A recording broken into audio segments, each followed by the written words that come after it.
Olá! Prosseguindo nossa série de estudos da obra de André Luiz, eu queria só retomar para as pessoas que ainda não estão chegando hoje aqui. Nós começamos uma playlist com estudo das obras do André Luiz, com base num índice temático que eu elaborei. E o primeiro tema que nós abordamos foram as formas-pensamento. Então, nós temos lá vários vídeos sobre forma-pensamento. Dentro desses vídeos, nós abordamos as formas de pensamento negativa, né, os prejuízos que podem nos trazer, todas as consequências da gente alimentar formas negativas. Isso vai derivar num estudo posterior sobre obsessão, que não é o caso agora. Depois, eu abordei o tema das formas de pensamento positivas, né? Que você atrai os seus benfeitores, eles te inspiram, da maneira como são inspirados e tudo. Confrontei todas as teorias de André Luiz com Kardec, com o Dr. Bezerra de Menezes, né? Com outras mensagens psicografadas. E agora nós estamos derivando naturalmente o tema para abrir um novo ciclo de estudos, que seria o da prece. Então, hoje será a primeira parte dos estudos da prece na obra de André Luiz.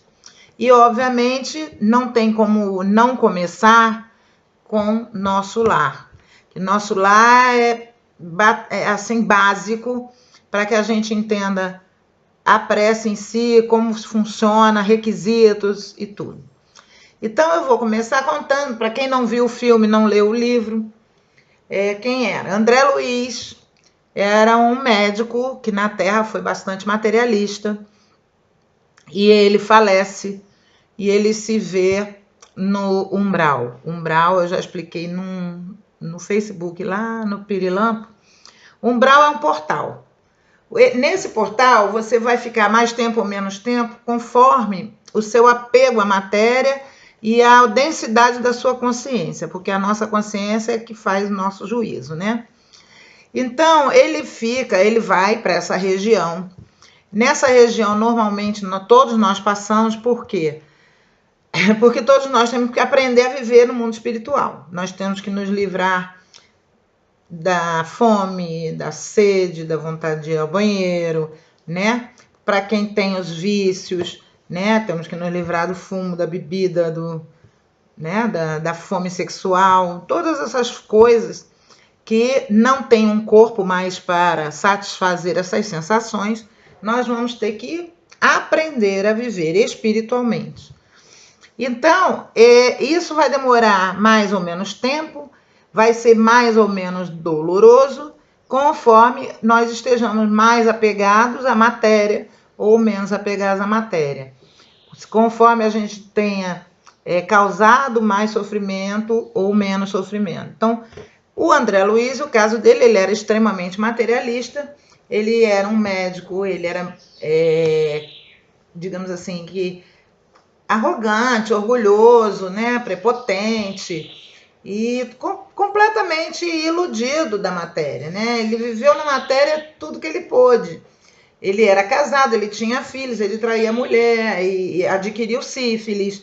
Ele bebia muito, ele comia de tudo, né? Assim, papuçava de gordura. Ele se dava a chance de ter achaques de raiva, e todo esse processo causou nele um problema no fígado, se eu não me engano, no baço, que o levou à morte. E aí ele se depara no umbral. E a consciência dele fazia com que ele ouvisse por muito tempo suicida, suicida, suicida. E ele ficava enlouquecido com aquilo, porque ele, não sou suicida, eu morri numa cirurgia, né? Mas ele descreve a passagem dele no umbral como de muito sofrimento. Ele sentia fome, ele sentia sede, ele sentia todas as necessidades físicas, barba por crescer, entendeu? Ele se sentia abarbado. Ele, quando chovia, ele narra que ele ia para a lama para poder conseguir beber uma água. entendeu? Então ele tinha todas as sensações do corpo nesse estágio vibratório em que se encontrava a consciência dele, do umbral. Então ele permanece ali, ó, 8 anos. Até que um dia, cansado de sofrer, muito cansado de sofrer, ele humildemente se joga no chão e começa... Ele lembra que Deus existe. E nesse momento ele assume a sua fraqueza. Ele ali acabou o orgulho dele, ali acabou a prepotência dele, quer dizer, não acabou, né? Mas naquele momento ele se coloca na melhor posição para você conseguir a ajuda de Deus, que é aquela assim: Pai, eu não tenho mais força, eu já fiz o que eu podia, eu não sei mais como fazer, eu estou totalmente entregue nas suas mãos, porque só o Senhor pode resolver o meu problema. Essa entrega faz o que com ele? Ele escreve assim: eu não sei quanto tempo durou essa rogativa. Isso também está no livro, no filme, tá? Nesse momento em que ele faz essa conexão, ele abre o canal dele para conexão com a divindade, imediatamente ele é socorrido por Clarencio. Quem é Clarencio? Na fila do pão, né? Clarencio é o governador de Nosso Lar. Que Nosso Lar é uma colônia espiritual na qual o André Luiz é recebido para tratamento. E ele só teve acesso a Nosso Lar, que é uma colônia de espíritos já bem mais felizes do que as purgatoriais e as zonas infernais, por intercessão da mãe dele. Então aí nós temos o segundo tipo de prece, que é a prece intercessória. É aquela que você faz não por você, e sim por alguém que você ama. Certo? Então nós temos aí a prece, né, do humilhado, do fraco, pedindo a Deus e reconciliando-se com a divindade, né, se colocando na posição de criatura. Temos a prece já de alguém que ama, que é a intercessória. Então já temos 2 preces aí feitas. E aí ele está lá, né, no tratamento dele, em Nosso Lar, né, nas macas lá onde tem as enfermarias, quando ele ouve uma música muito bonita, aquela coisa mexe com ele, ele tenta, né, claudicante, sair da maca, e Lísias, que era o enfermeiro responsável por ele, apoia ele no braço e leva ele para ver o que era. E o que estava acontecendo era justamente uma prece coletiva. Clarencio, cercado de 72 ministros de Nosso Lar, que formavam a corrente mental para a prece que ele estava fazendo, ele faz uma prece para toda a colônia. E ali é interessante porque, eu até anotei aqui, o Nosso Lar ele foi psicografado antes de 1943, porque o prefácio de Emmanuel é de 1943. Então ele foi publicado nessa faixa, né? 43, 44, logo ele foi ditado antes disso. E o André Luiz, ele diz assim, no seu primeiro contato com a prece coletiva, o Lísias diz a ele que todas as residências e instituições de Nosso Lar oram com o governador por meio de audição e visão à distância. Então vamos lá, o que é audição e visão à distância? Tele, distante, audiovisão, televisão. Então, ele está falando aqui em televisão. O que acontece com a tele? Inclusive, ele descreve que nesse salão tinha uma imensa tela. Eu fui, por curiosidade, procurar quando é que a televisão foi inventada, né?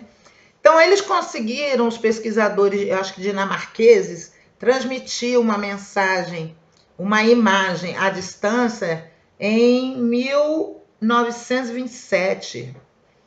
Só que essas transmissões que a partir daí conseguiam fazer, nunca conseguiam sincronizar a imagem com a voz.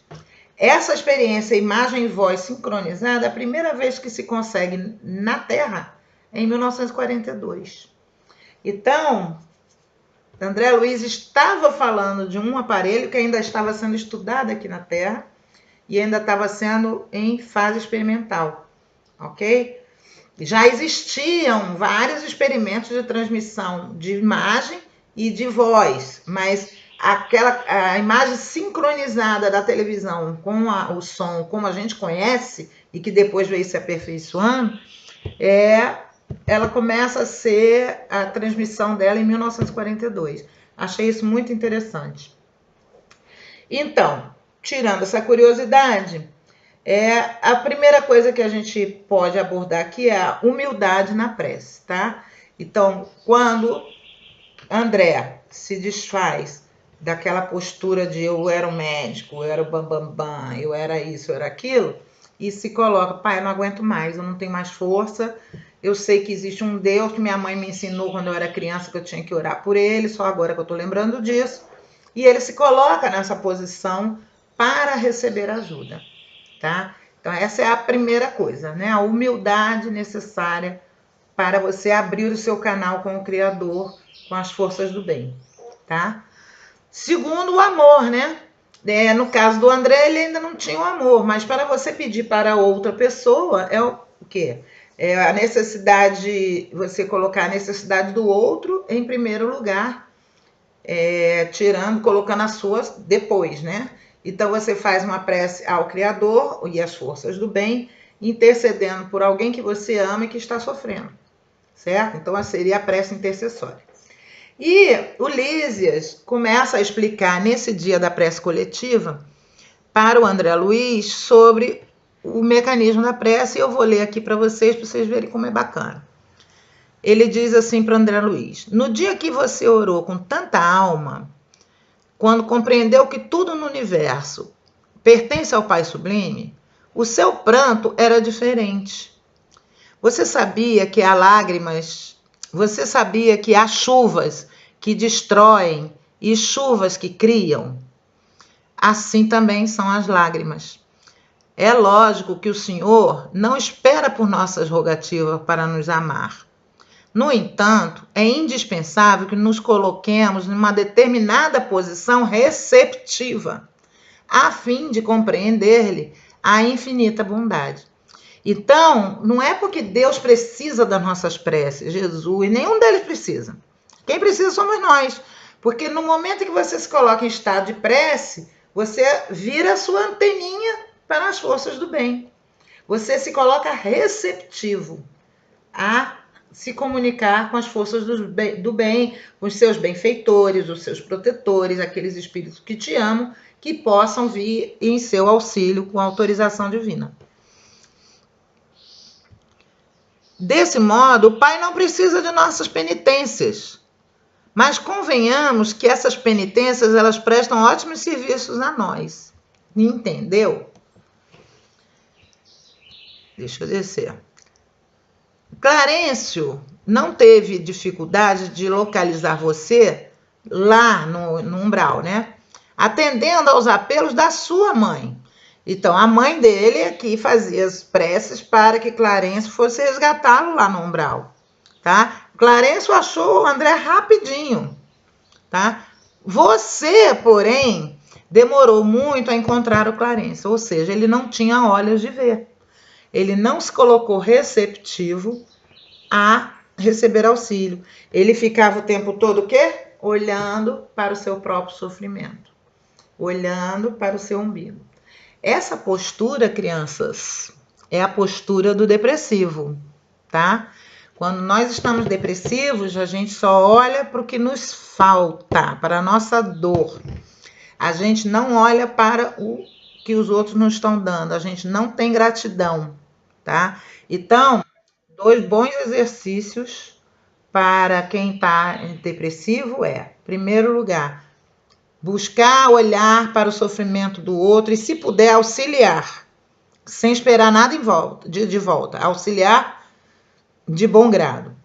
Segundo, é agradecer, se colocar na postura de gratidão, tá? No momento em que você começa a agradecer o que você tem, você tira o olhar daquilo que só te falta, que aumenta o seu sofrimento.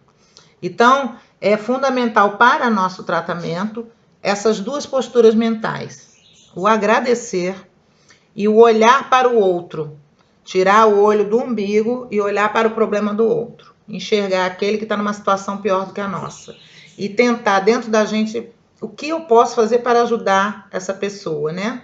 Já eu me lembro muito de mim, né? Um processo depressivo que eu tive antes, que eu dizia assim, já que eu não posso me ajudar, vou ajudar esse cara aí, né? O nome dele era Max Porto. E isso foi fundamental para que eu saísse daquele buraco naquele momento, tá? Então, eu aconselho aí, né? Eu também estou vivendo um processo depressivo hoje, tá? Mas aí já é consequência de uma outra síndrome, e tô pegando a experiência passada para meu tratamento agora, tá? Então, duas coisas importantíssimas, não tirem isso da cabeça: gratidão e olhar para o outro, solidariedade. Então ele diz, prosseguindo: Clarencio não teve dificuldade em localizar você, atendendo aos apelos da sua mãe na terra. Você, porém, demorou muito a encontrar Clarencio. E quando a sua mãe soube que o seu filho havia, né, rasgado os véus escuros com o auxílio da oração, ela chorou de alegria, segundo me contaram. Então já temos aí a terceira lágrima, né?